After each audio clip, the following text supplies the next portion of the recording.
Okay, interesting question here from Matthew on Twitter. Hashtag ask AGG. Mark, why is my impact on iron shots predominantly towards the toe of the club?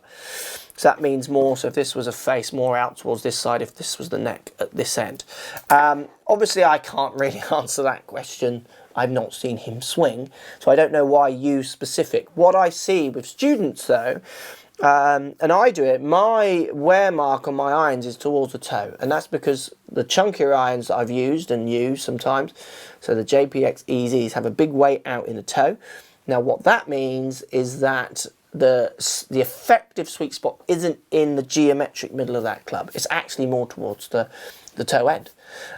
So what I'm doing with my, you could call it skill or my way of hitting the ball, is I'm tracing, I'm finding that centre of gravity, I'm tracking it. And that's what lots of players, good players, tend to do, is they're able to track the centre of gravity. I've hit a club recently where the centre of gravity moves way out into the toe when you move the weight forwards into its lower spinning position. I picked it up and instantly felt like I did it differently. I felt like striking it in my normal spot wouldn't work. I felt like I'd have to manoeuvre my spot. I could feel that centre of gravity and I was relating it to my strike. So it might be that it needs to be there. I don't know what clubs you use. If you're looking for it to be geometrically in the middle. Now, if you're way out the toe, so like mis-hitting out the toe, that can be many, many, many reasons. Often the way people are pushing on the ground, so they're not very kind of stable, for want of a better word, with the way they move their pressure on the ground. I can fix things like strike.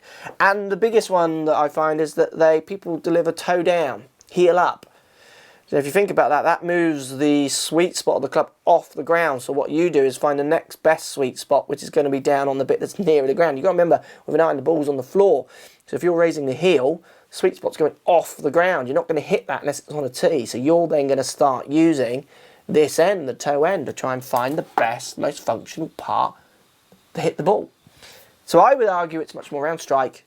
Your strike is around your lie, possibly the kind of setup of those clubs where the weight is in them.